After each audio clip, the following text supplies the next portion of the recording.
सफा आयुर्वेदिक चूर्ण, पेट सफा हर रोग दफा।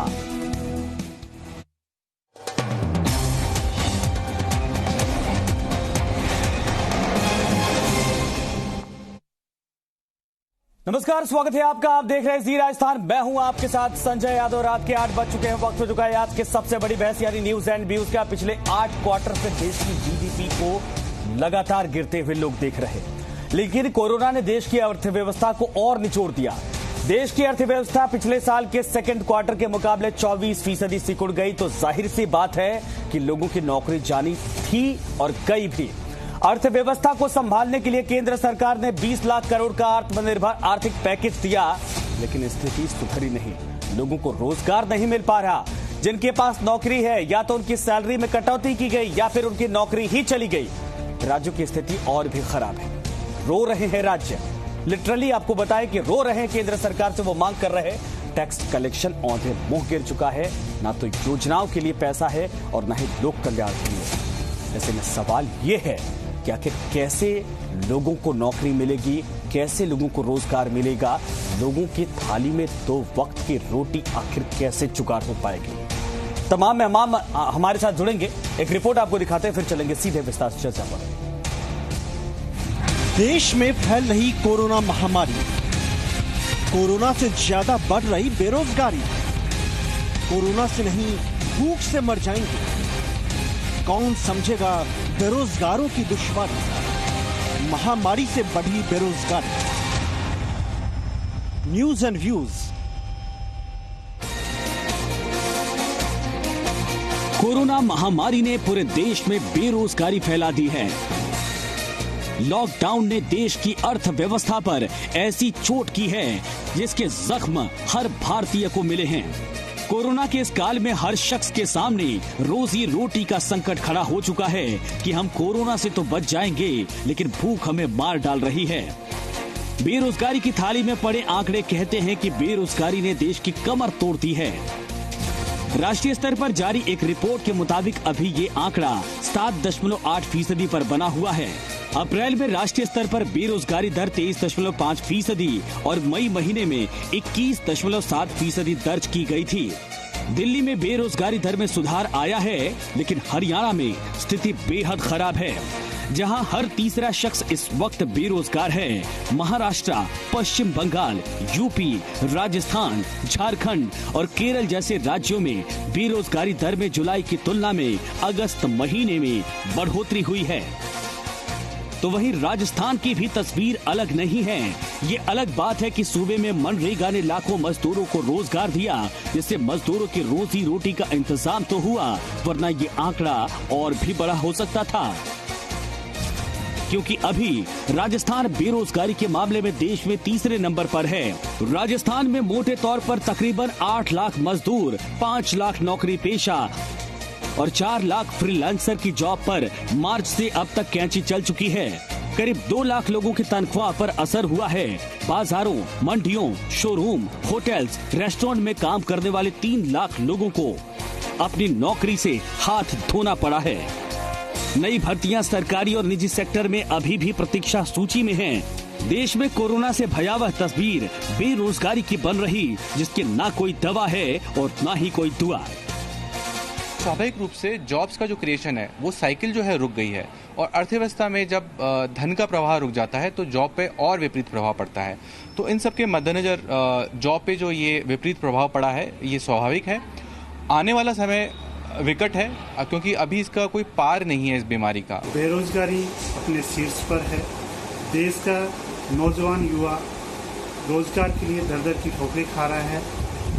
2 करोड़ रोजगार हर वर्ष देने के सरकार के दावे जुमले साबित हो रहे हैं। आज देश का नौजवान युवा अपने आप को ठगा हुआ महसूस कर रहा है। लॉकडाउन खुलने के बाद कारोबारी गतिविधियां शुरू होने से राष्ट्रीय स्तर पर बेरोजगारी दर में गिरावट दर्ज की गई है। ऐसे में सवाल कोरोना काल तो है ही, लेकिन उससे बड़ा सवाल पेट का है।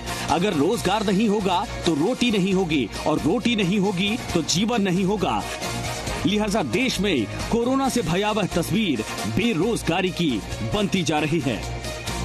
उम्मीदों पर ही दुनिया कायम है, और उम्मीद यही है कि अब इन विपरीत हालातों में भी कुछ नवाचार और नए सेक्टर ऐसे हैं जो रोजगार क्रिएशन की संभावना रखते हैं। वीडियो जर्नलिस्ट देव के साथ अंकित तिवारी, जी मीडिया, जयपुर। तो बेहद गंभीर सवाल, अगर राजस्थान के आंकड़ों को ही सिर्फ देख लिया जाए तो 5 लाख नौकरी पेशा वालों की नौकरी गई है। इसके अलावा 4 लाख फ्रीलांसर काम करने वाले बेरोजगार हो गए और करीब करीब 2 लाख लोग ऐसे थे जिनके तनख्वाह पर असर पड़ा है। होटल्स में काम करने वाले, पर्यटन से जुड़े लोगों की अगर जोड़ ली जाए तो 2-3 लाख, वो कुल मिलाकर 20 लाख के आसपास आबादी ऐसी जो सीधे तौर पर प्रभावित हुई। लेकिन बेहद गंभीर सवाल, सब कुछ सुधरेगा कैसे? हमारे साथ जितने मेहमान एक एक करके परिचय करवाते हैं, उसके बाद चलेंगे सीधे सवालों पर। रामलाल शर्मा जी भारतीय जनता पार्टी के विधायक इस वक्त हमारे साथ मौजूद हैं। गजेंद्र सांगला साहब है, नेता कांग्रेस पार्टी से बीकानेर से हमारे साथ इस वक्त जुड़े हुए हैं। उपेंद्र यादव हैं, प्रदेश अध्यक्ष हैं बेरोजगार एकीकृत महासंघ के, जयपुर से हमारे साथ हैं। अमित भारद्वाज साहब वरिष्ठ पत्रकार, कोटा से इस वक्त हमारे साथ मौजूद है। आप चारों लोगों का स्वागत है। रामलाल शर्मा जी, मैं शुरुआत आपसे ही करना चाहूंगा, चूंकि सब कुछ खेल जीडीपी से ही शुरू होता है और कांग्रेस पे यह आरोप लगा रहे, देश के बेरोजगार जिनकी नौकरियां जा रही वो भी यही आरोप लगा रहे, और ये बहाना जरूर हो सकता है कि कोरोना के चलते ये तमाम चीजें बिखर गई और ज्यादा, लेकिन जीडीपी पहले से गिरनी शुरू हो गई थी, नौकरियां जा रही हैं। क्या समाधान इसका निकाला जाएगा? देश के बच्चे आजकल पढ़ लिख कर नौकरी की मांग कर रहे और रास्ता कोई दिखता नहीं इस वक्त सूझ रहा किसी को।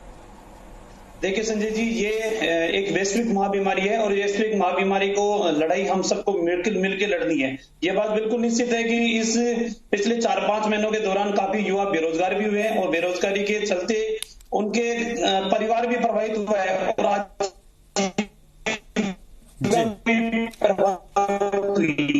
हाँ। लेकिन इसके साथ ही हम दूसरा पहलू देखें, अवसर में बदलने की आवश्यकता है और उसके लिए उन्होंने एक ने 20 लाख करोड़ रुपए के पैकेज की घोषणा की, अलग अलग क्षेत्रों के अंदर की और उन क्षेत्रों को भी आत्मनिर्भर बनाने के लिए उन्होंने अभियान के लिए शुरुआत भी की है। और आज जिस तरीके के परिदृश्य हम सबको देखने को मिल रहा है, बिल्कुल ये बात सही है कि उद्यमियों की हालत खराब है। उद्यमियों के अंदर जो प्रोडक्शन की जो उत्पादन हो रहा है, उस उत्पादन का मार्केट इस समय पूरा विश्व का जो था वो प्रभावित है। उस वजह से कई फैक्ट्रियां ऐसी है जो अपने माल का उत्पादन करती थी वो भी बंद कर रखी है। जो लेबर जो काम कर रही थी उन लेबरों को भी उन्होंने छटनी करने का काम शुरू किया। ये बिल्कुल तमाम परिस्थितियां है देश के सामने, लेकिन इन चुनौतियों से भी निकलना हम सबको मिलकर चलना पड़ेगा और उन हालातों के अंदर एकमात्र विकल्प हम सबको दिखाई देता है। वो विकल्प यही है कि जो भारत सरकार ने 20 लाख करोड़ रुपए का पैकेज की घोषणा की, उस पैकेज को धरातल के ऊपर हम सबकी नैतिक जिम्मेदारी बनती है कि उसको लेकर आए और उसके साथ इन कोरोना के साथ ही हम सबको अपनी जीविका भी चलाना।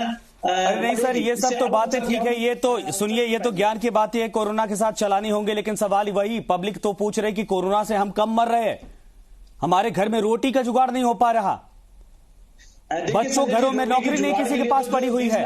कोरोना के साथ जी लेंगे सर, एक सेकंड रामलाल जी, कोरोना के साथ जी लेंगे सर, कोरोना के साथ जी लेंगे जब तक वैक्सीन नहीं आती है। लोग ये पूछ रहे कि घरों में रोटी का 2 वक्त के निवाले का जुगाड़ कैसे होगा, ये सरकार बता दे। अब को भी बड़ी राहत देने का काम किया है और उसके अंदर कई निर्णय ऐसे हैं कि जो किसानों को भी आत्मनिर्भर करने की ओर है। प्रधानमंत्री सम्मान निधि के तहत भी उनको 2000 रुपए की एक किस्त के हिसाब से 12 महीने में 3 किस्त देने का प्रावधान जो शुरू किया गया था, उनके भी अभी कुछ दिनों पहले 17,000 करोड़ रुपए की राशि उनके खातों के सीधा भेजने का काम किया है। तो अलग अलग क्षेत्रों के अंदर जो गरीब कल्याण योजना है उसके अंदर भी 1,17,000 करोड़ रुपए का। तो सर ये शुरू कब होंगी, कैसे रफ्तार पकड़ेगी?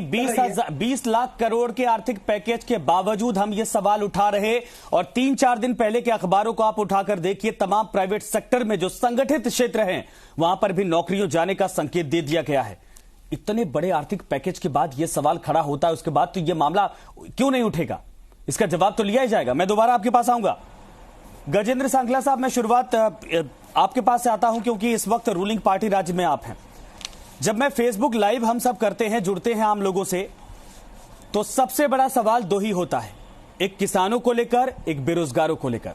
और जब बेरोजगारों को लेकर सवाल खड़े करते हैं वो लोग, जब हमसे पूछते हैं आपकी अपनी बातें रखिए, आपको पता है कांस्टेबल भर्ती, पटवारी भर्ती, मेडिकल ऑफिसर भर्ती, जेईएन भर्ती, लैब टेक्नीशियन भर्ती और न जाने कितनी भर्तियों को लेकर पूछते हैं कि सरकार ने नोटिफिकेशन जारी करने का वादा किया था, क्यों नहीं किया? हमारे पास नौकरी नहीं है। प्राइवेट सेक्टर में जो लोग किसी तरीके से काम करते थे वो घर बैठ गए। वो कह रहे हमें नौकरी दीजिए, हमें रोजगार दीजिए, कोरोना से हम डर रहे हैं, ये चलेगा सर, लेकिन घर में 4-5 लोगों के सदस्य का परिवार है, भूखे मरने को मजबूर होता जा रहा है। कहां जाएं, कैसे सरवाइव करें? जवाब है किसी के पास क्या? संजय जी, बिल्कुल अच्छा सवाल है आपका। और आज हिंदुस्तान के अंदर नौजवानों के सामने एक बहुत बड़ी समस्या बेरोजगारी और बेकारी की खड़ी है। सबसे बड़ी बात यह है कि कोरोना का काल है, ये सबको पता है, लेकिन आम नौजवान जो देश का है वो सरकारों की तरफ मुंह बहाए हुए खड़ा है कि सरकार ने जो वायदे किए, चाहे वो केंद्र की सरकार हो चाहे राज्य सरकार हो, सत्ता में आई, सत्ता में आने के बाद में जो सत्ता में आने से पहले वायदे किए, उन वायदों पर वो कहां खड़ी है, इस पर आम आदमी सवाल खड़ा करता है। और विशेष तौर से रोजगार के संबंध में देखिए, जहां तक केंद्र की सरकार का सवाल है, 6 साल पहले सत्ता में आई और ये कहा कि 2 करोड़ नौजवानों को रोजगार प्रतिवर्ष मिलेगा। स्थितियां ये रही कि 1 साल के अंदर 1,22,000 से ऊपर लोगों को रोजगार नहीं मिला। इसका मतलब ये सरकार की नीयत के अंदर खोट थी। और विशेष तौर से जो केंद्र की सरकार के अधीन आने वाले उपक्रम थे, जिनमें लोग रोजगार प्राप्त करते थे, एक एक करके, उन तमाम प्रक्रमों को इन्होंने ठेके पर देना, उन तमाम प्रक्रमों को उनको ले जा करके प्राइवेट लोगों के हाथों में सौंपना शुरू कर दिया। चाहे वो रेलवे हो, चाहे डीआरडीओ हो, चाहे वो आपका एयरपोर्ट हो, इन तमाम स्थितियों से नौजवान जो है बेकारी की तरफ बढ़ा है। दूसरी बात यह है कि आप देखिए, देश के अंदर आज कोरोना काल में मेडिकल डॉक्टर्स की बहुत जरूरत है, लेकिन आज हमारे देश की मेडिकल की जो एजुकेशन है वो काफी महंगी होने के कारण देश के जो नौजवान हैं वो बाहर रशिया, कजाकिस्तान वगैरह छोड़िए रशिया की बात। एक सेकंड, जिस फेसबुक का हमने जिक्र किया कि हम जब लाइव करते सवाल पूछते हैं, सुनिए मेरी बात सर। आज ही जब मैं जुड़ा हुआ था इस शो से 1 घंटा पहले लोगों से, उन्होंने कहा राज्य सरकार ने वादा किया था कि हम नर्सिंग भर्ती करवाएंगे, नर्सेज की भर्ती करवाएंगे, मेडिकल में भर्ती करवाएंगे, और जब सबको जरूरत है इस वक्त, सरकार कुछ सुनने को तैयार नहीं। केंद्र सरकार अगर सहयोग नहीं करेगी तो क्या राज्य सरकार अपने दायरे में भर्तियां नहीं ला सकती है क्या? या पैसा नहीं है? बिल्कुल ला सकती है और लाई है। मैं संजय जी आपको जिम्मेदारी पूर्वक कहता हूं कि राजस्थान की सरकार ने सत्ता में आने के बाद 75,000 लोगों के लिए नौकरी के दरवाजे खोले। उसमें से आप देखिए 37,690 लोगों को नौकरियां दे दी गई, 32,000 लोगों के लिए परिणाम जारी कर दिए गए। इसके साथ साथ राजस्थान की सरकार ने आप देखिए नौजवानों को मुख्यमंत्री युवा संबल योजना के माध्यम से उनको बेरोजगारी भत्ता जो है 5 गुना बढ़ा करके महिलाओं को और जो निशक्त जन थे उनको 3,500 रुपए और नौजवानों को 3,000 रुपए प्रतिवर्ष देने का दे रहे हैं। एक सेकंड राजस्थान के अंदर, एक सेकंड कंफर्म बिल्कुल मिल रहा है सर। उपेंद्र यादव साहब बिल्कुल मिल रहा है, आंकड़े हमारे पास मौजूद है। राजस्थान सरकार कर रही है, जमीन पर उतर गई सच्चाई। नौकरियां जो कह रहे कि हम इतने दे दिए, कोरोना काल के भीतर मिल गई लोगों को, बेरोजगारी भत्ता मिल रहा है क्या? देखो सांकला जी, वर्तमान स्थिति यह है कि बेरोजगारों को फिलहाल बेरोजगारी भत्ता नहीं मिल पा रहा है, बेरोजगारी भत्ता रुका पड़ा है। और दूसरी बात, जो कोरोना महामारी को लेकर देश और प्रदेश में सारे राजनेता यही कहते हैं कोरोना महामारी से देश की अर्थव्यवस्था चौपट हो गई है। लेकिन जब चुनाव आएंगे तो ये लाखों रुपए, करोड़ रुपए रैलियों पे खर्च करेंगे, तब कहां से इनके पास पैसे आ जाएंगे? जब बेरोजगारों को रोजगार देने का मामला आता है तो अर्थव्यवस्था चरमरा जाती है। और जब ये लोग रैलियों में करोड़ रुपए खर्च करेंगे, वो किसके हैं? वो जनता के हैं, बेरोजगारों के हैं, उनके भविष्य के हैं। अब कोरोना की महामारी की बात कर रहे हैं, आज 2017 से भर्तियां वहां से केंद्र सरकार में 2017 से भर्तियां लंबित है। दो एसएससी सीजीएल की बात करना चाहूंगा, 8,134 पदों पर आज भी नियुक्ति प्रक्रिया बाकी है, केवल नियुक्ति बाकी है। एसएससी सीजीएल 2018 की बात करना चाहूंगा, 11,271 पदों पर तीसरा स्टेज का परिणाम बाकी है। 2019 एसएससी सीजीएल की बात करना चाहूंगा, प्री हो गया, उसका मेंस बाकी है। इसके अलावा जो आरआरबी ग्रुप डी की 2019 की 1,03,769 पदों पर इसकी परीक्षा होनी बाकी है। अभी युवाओं ने सोशल मीडिया पर जब ट्रेंड करवाए उसके बाद उन्होंने घोषणा की है कि 15 दिसंबर को हम एग्जाम करवाएंगे। अब एनटीपीसी की बात करेंगे, जो 35,208 पदों पर उसकी एग्जाम बाकी है। यानी कि अरबों रुपए बेरोजगारों से लिए गए हैं, अरबों रुपए जिसपे चुनाव प्रचार, चुनाव लड़ना, नेतागिरी करना, सब बिल्कुल सही, बिल्कुल सही। बेरोजगारों का भविष्य का पता नहीं है। जब नेताओं के चुनाव समय पे हो सकता है, उनका परिणाम समय पे आ सकता है, शपथ समय पे ले सकता है, सरकार समय पे बन सकती है, तो बेरोजगार को रोजगार समय पे क्यों नहीं मिलता? क्यों नहीं मिल पाता? सांखला साहब, मैं उपेंद्र यादव की बात का इसलिए समर्थन करता हूं। सुनिए जी सर, जब सांखला साहब आप भी सुनिए और रामलाल शर्मा जी आप भी सुनिए। जी सर, अब जब देश का एक बच्चा पढ़ लिख के काबिल होने के बाद ना माँ बाप से 1000 रुपए लेकर 1200 रुपए लेकर किसी फॉर्म के लिए जाता है, पता है आपको क्या महसूस होता है उसको? ये सरकारों की कमियां होती हैं। वो ग्लानि महसूस करता है वहां पर जाकर कि इतना काबिल होने के बावजूद नौकरी के लिए भटकना पड़ रहा है और अभी माँ बाप के ऊपर डिपेंड होना पड़ रहा है। क्या ये सरकारों की जिम्मेदारी नहीं बनती है? महामारी का बहाना बनाकर क्या ये हम कह सकते हैं कि क्या वाकई में सरकारों ने इसी दौरान सिर्फ नहीं कर पाई है, इसके पहले रोजगार भर्तियां सब कुछ हो गई? जो भर्तियां उपेंद्र यादव बता रहे क्यों अटकी पड़ी हैं? संजय जी, इसका कोई जवाब है किसी के पास? मैं आपको बताना चाहूंगा कि राजस्थान की सरकार कोरोना काल के अंदर भी अच्छा काम किया है। उसके साथ साथ नौजवानों के लिए भी, चाहे सरस बूथ की बात करूं, राजस्थान के अंदर 1422 सरस बूथों के द्वारा नौजवानों को अलॉट किए गए हैं। इसके साथ साथ ग्रामीण क्षेत्र के अंदर 24,833 युवा जो स्किल के लोग हैं उनको 1-1 लाख रुपए लोन देकर के उनका स्वरोजगार खड़ा करने के लिए उनको प्रोत्साहित किया गया है। अरे तो राजस्थान के 33 जिलों के अंदर नौजवानों को मौका दिया गया। ये जो अभी आप ही बैठ जाइए, अभी सोशल मीडिया पे लाइव आ जाइए जी और इस मुद्दे पर चर्चा करिए। अगर राजस्थान का 70% युवा आपसे ये ना मांग कर बैठा कि सर मुझे रोजगार दीजिए, मुझे नौकरी दिलवाइए, मैं ये डिग्री लेकर बैठा हूं, मेरे पास काम नहीं है, पूरा समाज इस वक्त इसी तरीके से परेशान हो रहा है, ये भर्ती क्यों नहीं आई, वो भर्ती क्यों नहीं आई, तब आप बताइए कि हमने इतना काम किया है और इसके बावजूद ये कैसे? जी, आपकी बात बिल्कुल सही है। राजस्थान की सरकार बने हुए आपके सामने 1.5 साल हुआ है। 1.5 साल के अंदर 6 महीने से कोरोना चल रहा है, उसके बावजूद भी 75,000 सरकारी नौकरियों की उपलब्धि, उसके साथ सरस बूथों की उपलब्धि, उसके साथ मुख्यमंत्री युवा संबल योजना के माध्यम से बेरोजगारी भत्ता, उसके साथ साथ राजीव गांधी की जयंती के अवसर पर महाविद्यालयों के अंदर युवा कौशल योजना का शुभारंभ करना, नौजवानों को स्किल डेवलपमेंट का ट्रेनिंग देनी। उसके साथ साथ आप देखिए कि नौजवानों के लिए भर्तियों के जो रास्ते खोले गए मुख्यमंत्री युवा कौशल योजना के माध्यम से। रामलाल जी बोल सकते हैं आप बीच में चाहे तो। ग्रामीण क्षेत्र के युवा जो संजय जी, मैं ये कह रहा हूँ कि सागरा जी को कम से कम तथ्यात्मक जानकारी तो लेकर आनी चाहिए ना। ये कागज इनको पकड़ा दिया, उस आधार के ऊपर बोल रहे हैं। आपने बेरोजगारी भत्ता देने की बात की थी, आप दे रहे हो नहीं? वो तो एक्सपोज हो गया। उपेंद्र यादव ने साफ ही बोल दिया कि अभी बंद पड़ा है, ये तो बंद पड़ा है। तभी तो मैंने पूछा बंद क्यों पड़ा है, क्या पैसा नहीं किया सरकार के पास? सेवा का जो परिणाम आया है उस परिणाम के अंदर भी कई प्रकार की धांधलियों के आरोप लगा रहे हैं। ज्योग्राफी का रिजल्ट है, उस सेंटर के ऊपर आक्षेप लगा रहे हैं कि एक सेंटर से 328 लड़के कैसे सिलेक्ट हो सकते हैं। राजस्थान के अन्य सेंटरों से तो 50 से कम लड़के सिलेक्ट हो रहे हैं और एक ही सेंटर से 328 लड़के सिलेक्ट हो रहे हैं। संवैधानिक संस्थाओं के ऊपर लोग उंगली उठा रहे हैं। नहीं, ये तो आपके ऊपर आरोप लगा रहे सर। केंद्र सरकार पैसा नहीं दे रही। अब केंद्र सरकार कह रही कि हम तो अर्थव्यवस्था ऑलरेडी खराब पड़ी, क्या करें बताइए? मैं तो आपसे जवाब मांग रहा था। ठीक है, मैं आपके पास आता हूँ, आपके पास आऊंगा। समय आपको दिया था, एक सेकंड रामलाल जी। अनिल भारद्वाज साहब, मैं आपके पास आता हूँ सर। अनिल भारद्वाज साहब, बेहद गंभीर सवाल उपेंद्र यादव ने उठाया, जो कि बेरोजगारों के मुद्दों को उठाते हैं। उन्होंने कहा कि जब चुनाव का वक्त आता है, ऐसे हालात में भी सरकारों के पास अथाह पैसा हो जाता है। भर्तियां करवाने की बात आती तो कहते हैं कि फलाना सरकार ने हमको पैसा नहीं दिया, इस सरकार से पैसा नहीं आ रहा, यहां से रेवेन्यू रुक गया, हमारे पास पैसा नहीं है। विभागों में वैकेंसियां इतनी अटकी पड़ी हैं कि या तो कोर्ट में, या तो अगर वैकेंसी है, जरूरत है रखने की, तब भी सरकार कदम नहीं उठा पा रही।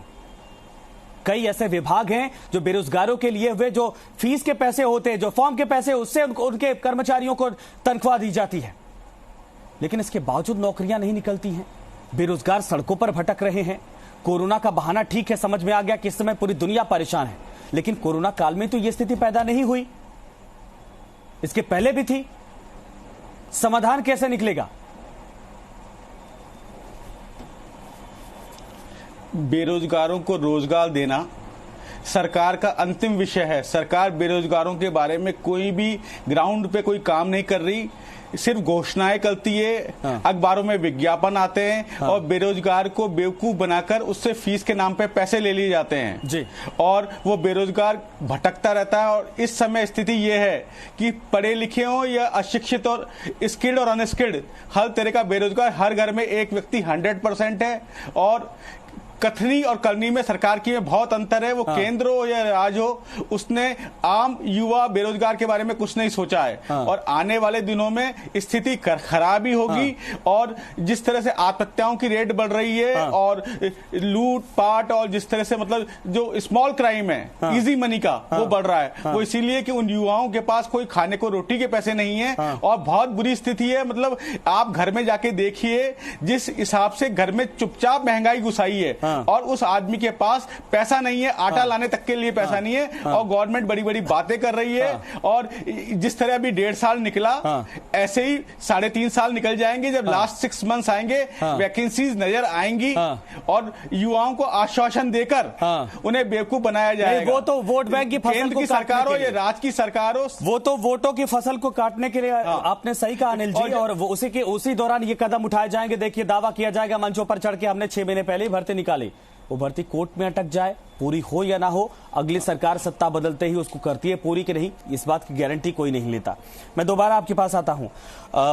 रामलाल जी, ठीक है, राजस्थान के आंकड़ों में आपने कह दिया कि राज्य सरकार ये कर रही है, वो कर रही है। मेरे पास 2 आंकड़े हैं। सबसे अधिक बेरोजगारी दर वाले राज्य, जिनमें से 2 आपके हैं, हरियाणा और त्रिपुरा। 1 राजस्थान है तीसरे नंबर पर। सबसे कम बेरोजगारी वाले प्रदेश में भी कर्नाटक, ओडिशा, गुजरात, जिसमें 1 आपके सत्ता है।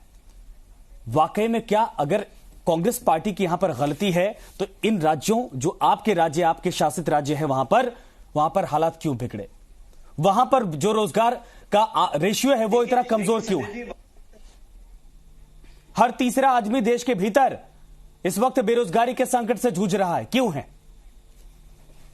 देखिए संजय जी, यह वास्तविकता है कि कोविड की लड़ाई के अंदर जिसको जितना नुकसान होना चाहिए था, जिसकी जितनी हैसियत थी उसको उतना नुकसान हुआ है। जिसको 5 रुपए का नुकसान होना चाहिए था उसको 5 रुपए का हुआ है। जिसको 5 लाख का नुकसान होना चाहिए था उसको 5 लाख रुपए का नुकसान हुआ है। इस बात से कोई भी इंकार नहीं कर सकता। अगर कोई इंकार कर रहे हैं तो इसका मतलब वो वास्तविकता को स्वीकार नहीं कर रहा। लेकिन हकीकत वास्तविकता यह कि राजस्थान की सरकार वाहवाही लूटने के लिए तो नंबर 1 के ऊपर रहती है, लेकिन हकीकत धरातल के ऊपर कुछ भी नहीं है। अगर वास्तविकता के अंदर ये चुनावी वादों को पूरा करने का काम करते हैं, आज राजस्थान के हालात ये बन चुके हैं कि वैकेंसी निकालेंगे लेकिन वो कोर्ट में अटकेंगे। लेकिन कोर्ट में मजबूत पैरवी की वजह से कई महीनों तक लटकते रहेंगे। जब सोशल मीडिया के ऊपर या बेरोजगार संघ के द्वारा अगर कोई आह्वान किया जाता है, संघर्ष किया जाता है, तो फिर सरकार सक्रिय होकर अरे सर, ये तो आपके सरकारों के दौरान था। ये उपेंद्र यादव साथ में बैठे, क्या डंडे नहीं खाए आपके सरकारों के दौरान? बीजेपी सरकार के दौरान या कांग्रेस सत्ता में आने के बाद भी इनको ये अपने आवाजों को लेकर क्या वाकई में दबाया नहीं गया? ये तो दोनों सरकारों के भीतर रही है। और केंद्र सरकार का भी मसला हम आपको बताते समय होता। ठीक है उपेंद्र भाई, मैं आपके पास आता हूं। मैं कंक्लूजन आपसे करना चाहूंगा। ये बताइए, क्या इस बुरे दौर के बाद आप लोगों को उम्मीद लगती है कि सरकारें कम से कम अच्छे दिन को लेकर जो बातें करती है वो दिन में देखने को मिलेगा कि बेरोजगारी का जो रेशियो है कम से कम खत्म ना हो तो कम से कम तो हो जाए? मनरेगा छोड़ दिया जाए, कृषि क्षेत्र छोड़ दिया जाए, इन दोनों के अलावा कोई ऐसा क्षेत्र नहीं है जो देश को यह कह सके कि रोजगार के लिए आप आश्वस्त रहिए किसी चीज को लेकर। छोटे में जवाब उपेंद्र भाई। देखो संजय जी, मैंने अभी जो 1,70,000 से ज्यादा जो भर्तियों के नाम गिनाए वो केंद्र सरकार की भर्ती है जो कोरोना काल से पूर्व की है, जो लटकी पड़ी है। और अरबों रुपए बेरोजगारों से वो फीस के रूप में बजट लिया गया है, उसका क्या हुआ? वो सवाल बेरोजगारों की तरफ से पूछा गया था। मैं राजस्थान की बात करना चाहूंगा कि राजस्थान में इस चीज से तो मैं मुकरूंगा नहीं कि माननीय मुख्यमंत्री जी संवेदनशील तरीके से करीब 30,000 से ज्यादा लोगों को कोरोना काल में ज्वाइनिंग दी है। लेकिन जो ऑफलाइन जो यूनिवर्सिटी की एग्जाम करवाई जा रही है वो खतरनाक है। उनको होम इसके ओपन बुक के द्वारा जो मध्य प्रदेश समय सर खत्म हो गया उपेंद्र भाई, समय खत्म हो गया। अलावा जो फर्जीवाड़ा जो भर्तियों में आ रहा है, भर्तियों में फर्जीवाड़ा उनकी जांच होने, रीढ़ शिक्षक भर्ती की परीक्षा तिथि उनकी विज्ञप्ति जारी होनी चाहिए। 31,000 पदों की घोषणा की गई थी, चाहे कंप्यूटर शिक्षक भर्ती की विज्ञप्ति जारी करने। बिल्कुल सही आपने कहा, विज्ञप्ति और तमाम चीजों को लेकर जो रोजगार की बातें कर रहे हैं युवा, वो मांग रहे हैं, सरकारें क्या करेंगे इस पर सबकी निगाहें टिकी। माफ करिएगा मैं बीच में रोक दिया, समय खत्म हो गया। बिल्कुल परमिशन मुझे नहीं मिल पा रही इसलिए मैं आपको दे नहीं पा रहा हूं। धन्यवाद आप सभी का हमसे जुड़ने के लिए, समय देने के लिए। लेकिन साफ तौर पर हालात जो हैं वो आपके सामने इस वक्त मौजूद हैं। राजस्थान देश में तीसरा ऐसा राज्य है जहां पर बेरोजगारी दर लगातार बढ़ी है। और ये 2-3 राज्य नहीं, पूरे देश के हालात इस तरीके से हैं। सरकारों की कमियां जरूर हैं, कोरोना महामारी ने तोड़ा जरूर है, लेकिन इच्छा शक्ति की भी कमी है और थोड़ी राजनीति भी है जिसके चक्कर में युवा बेचारे घर पर बैठने को मजबूर हैं। नमस्कार।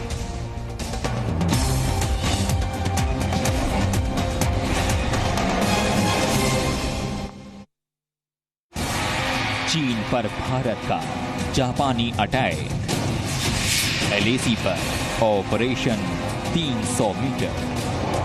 -50 डिग्री में खुदेगी चीन की कब। 65 की जंग, मिट्टी में मिले पाकिस्तानी तोपचंद। देखिए वंदे मातरम रात 9 बजे।